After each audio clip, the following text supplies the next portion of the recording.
¿Qué pasa, chicos? ¿Cómo estáis? Espero que bien. Vamos a continuar con la segunda parte del manejo de errores. En este caso vamos a analizar nuestro error handler. Está dentro del core.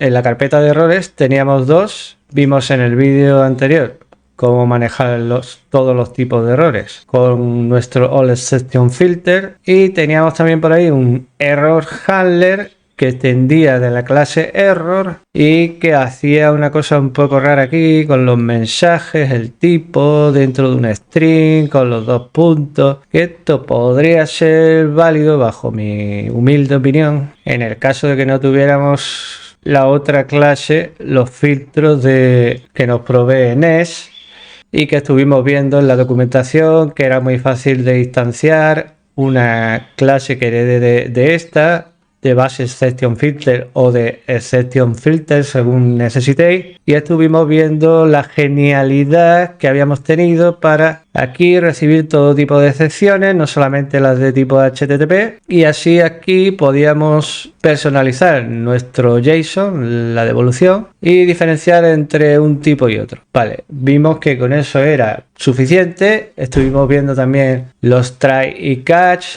y hoy vamos a mirar pues la otra clase que tenemos, el error handler, que estábamos utilizando en algunas funciones, y vamos a darle caña, que te enrollas más que una persiana. Bueno, venga, vamos a ver. Vamos a ir al user is userware, este de aquí, que por ejemplo tenemos aquí varias cositas interesantes. El try, el catch, estamos manejando con error handler. También tenemos por aquí otro try y catch con acceso a un servicio, ¿vale? Y también tenemos aquí otro manejo de errores dentro de un catch error de RxJS, y estamos utilizando siempre en todos los casos error handler. Bueno, pues vamos a ver una cosa. La primera parte, el try y el catch, este de aquí arriba, en donde utilizamos la librería JSON Web Token Decoded. Aquí hace un decode del token, JSON True y de from token. ¿Qué puede fallar aquí? Bueno, puede fallar varias cosas. Que el token no sea válido. Voy a abrir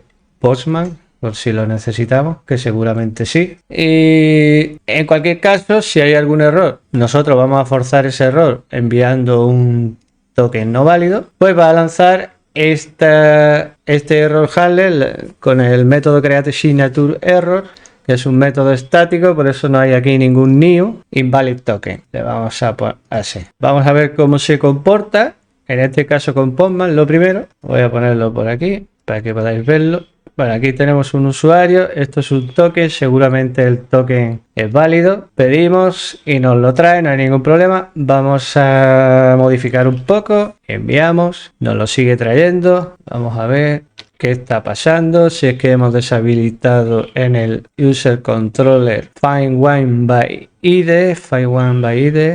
este de aquí. No tiene, claro, no tiene los wars, @userwars, no, JSON Web Token outward y el user is userwar. Vale, primero va a entrar aquí y aquí creo que hacía una comprobación basada en la estrategia. En nuestra estrategia va a validar el payload, o sea que va a llegar aquí y como hemos modificado el token, nos va a lanzar esta excepción. Vamos a ver, un autorice, exacto. Y ahora yo pongo aquí un mensaje cualquiera. Vamos a ver que eso mismo, que la excepción se está enviando desde aquí. O quizá no, porque ni siquiera va a llegar a entrar aquí al user. Claro, va a hacer una SynValidate, aquí va a fallar y no va ni a llegar a esta parte. Vale, entonces ¿qué podemos hacer? Pues vamos a hacer una cosa, que es, nos vamos al controlador. Nosotros queremos probar el user is userware. Bueno, pues de momento vamos a deshabilitar el primero para que pase directamente, y ahora nuestro user is userware, aquí cuando llegue a esta parte en la que intenta decodificar, pues va a tener un error y va a entrar aquí, suponemos, invalid token, error 500, invalid token. Vamos a ver que es cierto que está lanzando este error y no otro que haya por ahí igual. Ahí lo tenemos. es decir, que entra aquí. Vale, nosotros sabíamos por el vídeo anterior que los HTTP exception pues eran capaces de manejar este tipo de errores y que nosotros no necesitamos esto de aquí. Y si no vamos a necesitar ninguno de ellos, en ningún caso, pues entonces la clase no tiene sentido tenerla. Vamos a ver, ahí está, invalid token, perfecto. Eso está funcionando, el 401, muy bien. Vamos al siguiente, voy a ir comentando todos los console log que está llenito. Ok, tenemos otro try y catch aquí para un acceso a un servicio. Este servicio también estuvimos mirándolo y nosotros teníamos un control de errores aquí ya perfectamente finalizado en el vídeo anterior, en el cual enviábamos un error internal server error exception. Esto sí vamos a modificar porque estamos dando demasiada información al usuario, y aquí pues en vez de dar el mensaje exacto que nos llegue de la base de datos, podemos enviar este mensaje aquí exactamente, que no sabemos si exactamente va a ser un error de base de datos, puede ser un internal server error que no tenga nada que ver con la base de datos, pero nosotros vamos a dar esta información. Ya os dije en el vídeo anterior que próximamente en otro vídeo veremos cómo informar a los desarrolladores a través de un logger para que reciban información, incluso tener un fichero si hace falta de login de los mensajes de errores con más información, y ahí sí le meteríamos el error.message o incluso el error completo para ver toda la información posible, pero el usuario no necesita saber si lo que ha fallado es la base de datos, si lo que ha fallado es el servidor, si la ID no es válida. Darle una cierta información para que el frontend pueda adaptar los mensajes un poco al usuario, pero sin darle excesiva información. Entonces con esto creo que es suficiente. Aquí tenemos una cosa interesante, que es que como el find one by ID se utiliza, es un método público que se utiliza desde los controladores en varias funciones, por ejemplo cuando vamos a crear, actualizar, a borrar, y hay ocasiones, o cuando vamos a ver un usuario, hay ocasiones en las que necesitaremos enviar un mensaje de error si ese usuario no existe o si el ID no es correcto o lo que sea, pero en otras ocasiones no. Simplemente cuando vamos a crear, por ejemplo, se me ocurre, cuando vamos a crear un usuario, hacemos uso de este find one by ID, y en el caso de que no exista es cuando se crea. Por tanto, en el caso de que no exista ese usuario, es positivo para la función porque es cuando va a crear al usuario. Entonces no tiene sentido aquí mandar un error si no existe, porque en el caso del create no es un error, al revés, cuando no existe es positivo, y si existiera sería negativo, pero no para todos los casos. Para el create va bien así, pero para el update sería todo lo contrario. Entonces la función que utilice este find one by ID es la que se debe de encargar, si existe o no existe, de hacer lo que necesita hacer. Entonces por eso hemos puesto aquí esto de aquí, y además voy a poner más cosas para que no se borre este comentario en el futuro, cuando venga otro desarrollador o cuando yo dentro de unos meses vuelva a caer aquí y diga, uy, se me ha olvidado aquí lanzar un error. Si no existe el usuario, no borrar el comentario, y el comentario está aquí debajo. No queremos provocar un error. Si no lo encuentra, eso que lo decida la función que llama a esta. Vale, dicho esto, vamos a continuar. Tenemos el try, el catch error, lo tenemos todo en esta función ya. Vamos a borrar aquí. Estábamos en el user is userware. Aquí tenemos un try and catch, y vamos a hacer lo mismo que hicimos en el vídeo anterior, que es probar todos los tipos de errores que tenemos. El del error handler create signature, error handler utilizando la función handler unauthorize error, o el create signature con los dos puntos, esa parte que de hecho vamos a utilizar este primero y vamos a ver qué pasa, y vamos a ver también por qué no recomiendo esto para nada. Vale, vamos al Postman, vamos a habilitarlo y aquí comentamos este y enviamos.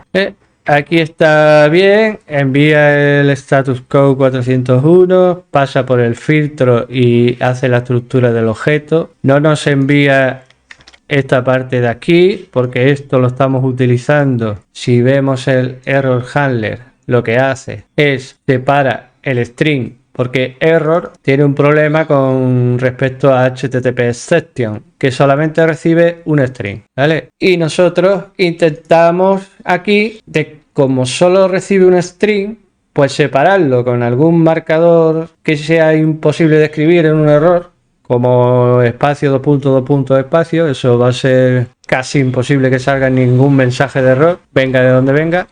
Y en la primera parte hacemos una separación con el split. En la primera parte tenemos lo que es el type name, que va a ser el status code, dijéramos, y en la segunda parte el mensaje del error. Pero esto pues tiene sus pros y sus contras. Tienen más contras que pros. Dijéramos, podemos utilizar aquí los type of HTTP status, pero como está dentro de un string, difícilmente lo va a reconocer. Entonces nosotros, esto nos ha funcionado pues porque hemos escrito perfectamente el código del status code. Si hubiésemos puesto, ¿qué te digo yo? Un out así, pues fijaros qué pasaría ahora. Que ahora sí me sale aquí y además es un error 500 porque no lo reconoce como uno de tipo HTTP, ¿vale? No lo tiene dentro de su reconocimiento. También si hubiésemos puesto, pues yo que sé, un autorized, cualquier cosa que no coincida con exactamente el nombre. Imagínate que no recordamos ese nombre y ponemos not found, todo seguido, y pues vamos a recibir aquí una información que no corresponde. Este es uno de los motivos por lo que no recomiendo el uso de este manejo de errores tan raro que habíamos implementado. Que yo lo hice a cosa hecha para comparar, porque este lo he visto yo en internet en algunos tutoriales y bueno, pues lo quise meter, utilizar los dos, pero para llegar a este vídeo y el anterior en donde explico cuál es el procedimiento más correcto. Entonces volvemos aquí al código y vamos a probar lo siguiente. Vamos a comentar esto. Un authorize exception es una clase de HTTP exception. Podemos enviarle un mensaje, en este caso no lo vamos a hacer. Abrimos el Postman, enviamos, ahí está todo correcto, 401, un authorize. Lo mismo si le enviamos. Voy a ir un poco rápido porque esto ya lo vimos en la primera parte del vídeo.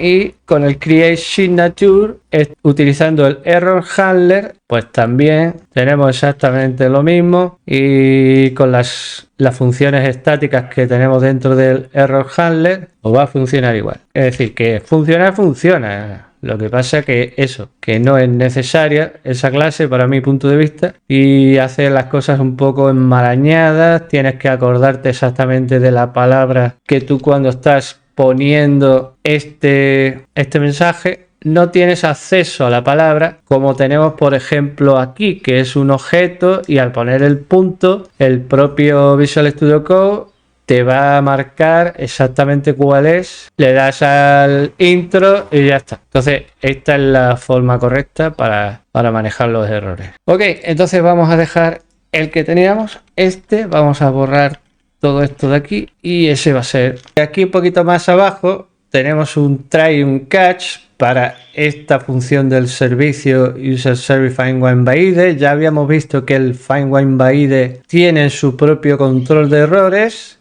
que es lo suyo, tener el control de errores en los servicios, salvo que ocurran cosas como esta, que estamos utilizando una librería externa como JSON Web Token Decoded y es interesante controlar los posibles errores aquí. Pero como el servicio hemos observado que tiene un try y un catch de posibles errores durante su desarrollo del código, por ejemplo cuando accede aquí a la base de datos, pues esto va a lanzar su excepción en el caso de que haya algún problema y entonces ya no se va a seguir ejecutando las otras funciones que hayan llamado a este servicio y por tanto este try y este catch, en el caso de que haya un error de base de datos, no tiene sentido ponerlo, o sea que lo voy a quitar. Lamentablemente no podemos probar un error de este tipo de base de datos de alguna manera fiable, porque si hacemos, por ejemplo, una desconexión a la base de datos, eso no sería interpretado como un error de base de datos, sino que el propio servidor del backend va a tener problemas y va a lanzar otro tipo de excepciones en otro punto que no sea este. Si hubiese algún error de base de datos, si enviáramos un ID que no exista, eso no se interpreta cuando hace una búsqueda en la base de datos como un error, sino simplemente no lo encuentra y no afecta a ninguna row de la base de datos. Pero ya os digo, nosotros ya estamos manejando bastante bien aquí con este try y catch los posibles errores de la base de datos. Entonces no tiene sentido, y además dentro del propio PyImap hay otro catch error por si acaso, o sea que no necesitamos manejar más ese error, y quitamos ese try catch que no es necesario, y ahora vemos que aquí tenemos otro catch error, el cual estamos utilizando el error handler, que hemos dicho que si no es necesario vamos a forzar este error poniendo un número de ID que no exista en el Postman. Tenemos aquí el número 5, vamos a poner aquí el 1000 y a ver, invalid token, claro, el token no es válido, vamos a tener que hacer un login para restablecer ese. Vamos a hacerlo con este usuario que es el 5, me da un token aquí que lo copio y me voy al este de aquí, restablecemos el token, enviamos. Ahora sí es válido el token, no nos envía ese error, pero está prohibido porque no corresponde, hace el user is user where y ve que el 1000 no corresponde con el 5. O sea que está funcionando nuestro user is user where, pero queremos probar cuando hay un ID que no existe en la base de datos para ver si está funcionando este control de errores. Por tanto, lo que hacemos es deshabilitar nuevamente esto que provocaría que si aquí tenemos el 5 y lo solicitamos, pues me lo va a dar aunque no hubiera ni siquiera un token aquí, porque no, que hemos quitado los war y me lo va a dar. Volvemos a poner token, bueno, no haría falta para probar esto, pero si ahora pedimos el 10.000 no nos envía nada, que es lo que nosotros teníamos en el find one by ID. Estamos aquí, teníamos un return null. Bueno, perdón, tenemos un problema porque claro, si hemos quitado el user is user where, no vamos a poder probar esto de aquí, el user not found. Vamos a habilitarlo otra vez, a ver cómo provocamos ese error. Esto es propio del. Vale, necesitamos habilitar los dos. Difícilmente vamos a poder probar eso, porque si deshabilitamos los war, no lo podemos probar. No podemos entrar dentro del user is user where aquí. Y si lo habilitamos, debido al JSON Web Token Strategy, me va a decir que no está disponible ese recurso porque no coincide. En fin, difícil de comprobar.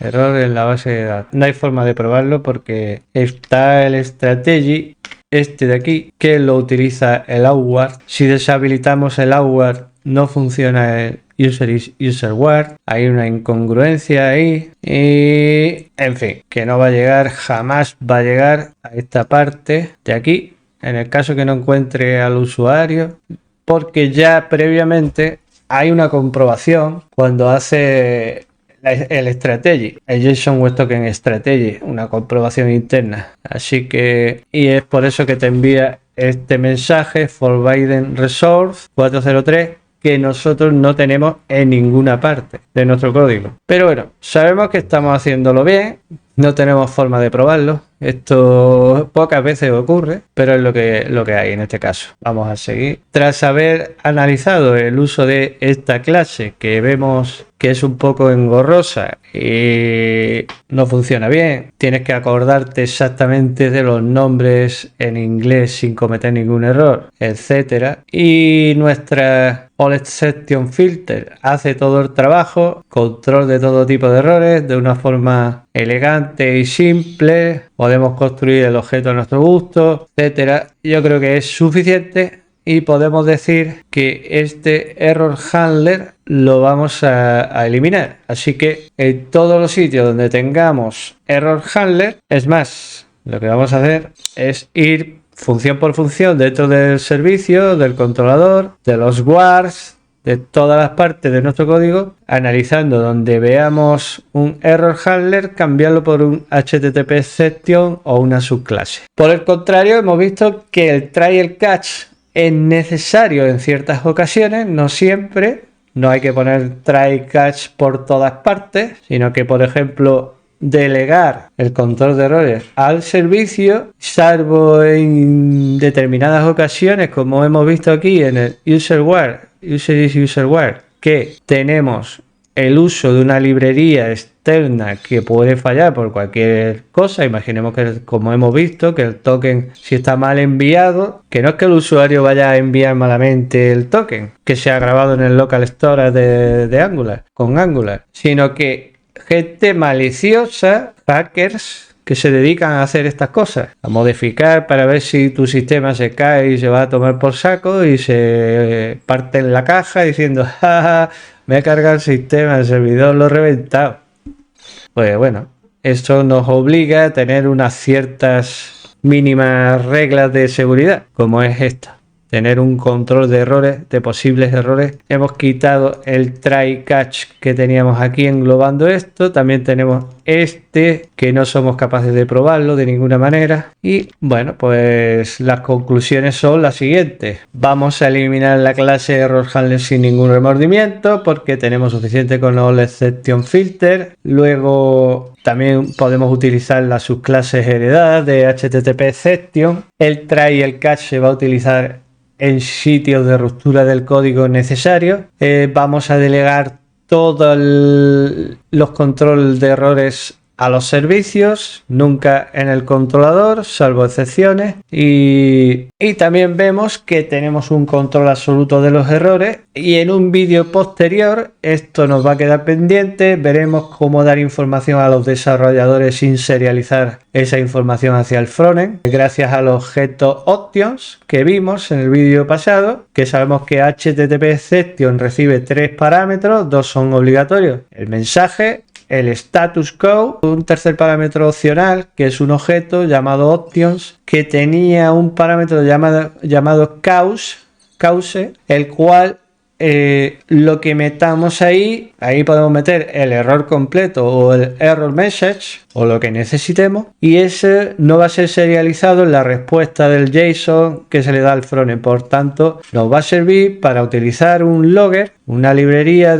o un sistema para que el desarrollador pueda saber exactamente dónde se está produciendo el error y cuál es el error, básicamente. Eso lo veremos en vídeos posteriores. Ahora queda que cada uno coja cada uno de los controladores y función por función vaya analizando donde haya algún try catch, algún throw error. Por ejemplo, aquí este post_unload es una función que servía para subir la imagen de un fichero de imagen del usuario, y en este caso toda la lógica la tenemos aquí. Esto no es aconsejable. Lo que yo aconsejo que se haga es que esto se remita a un servicio dentro del user service, una función que sea un load file, y se encargue el servicio de subir ese fichero y de hacer la devolución que necesite este controlador. El controlador solo sirve para desviar a una función o a otra dentro del servicio, y toda esta lógica y el control de errores se la damos al servicio. Y tocaría pues hacer esto, throw, aquí quitar esto y decir new HTTP exception o internal server error exception, ahí, y en vez de esto pues error de base de datos, así, y lo mismo para el otro. O sea que os tocaría a vosotros, esto no lo voy a hacer en el vídeo porque va a alargar el vídeo excesivamente y ya habéis aprendido cómo se hace. Y aquí lo mismo, en este caso vamos a mirar un poco qué es lo que está haciendo aquí está actualizando el usuario y no puede actualizarlo. Bueno, pues entonces podemos hacer un bat request exception. El usuario no ha podido ser actualizado y eso es lo que tocaría. Bueno, espero que hayas encontrado este vídeo útil. Con este y el anterior ya sabemos manejar correctamente los errores desde NES, todo tipo de errores, sin que nuestra aplicación falle en ningún momento. Y si te ha gustado el vídeo, te ha sido útil, me ayudaría mucho que dieras un like, compartieras para llegar a más desarrolladores y así me ayudarías enormemente para poder seguir aportando con más vídeos. Por otro lado, puedes comentar qué te ha parecido y si tienes alguna inquietud relacionada con estas cuestiones de NES, de los errores, pues me las haces en los comentarios. Y si entras en mi cuenta de OnlyFans, puedes suscribirte por 1000 euros al mes, una módica cuota que no te va a suponer nada. Y luego te voy a dejar el enlace de mi OnlyFans ahí abajo. Gracias por estar ahí y espero pronto en el próximo vídeo. Se acercan cosas interesantes. Vamos a trabajar con los DTOs como un profesional. Tenemos algunas cosas hechas del Create y alguno más. Vamos a afinar eso y a ponerlo como se debería hacer en toda la aplicación. Chao. Ah, por cierto, lo del OnlyFans era de broma.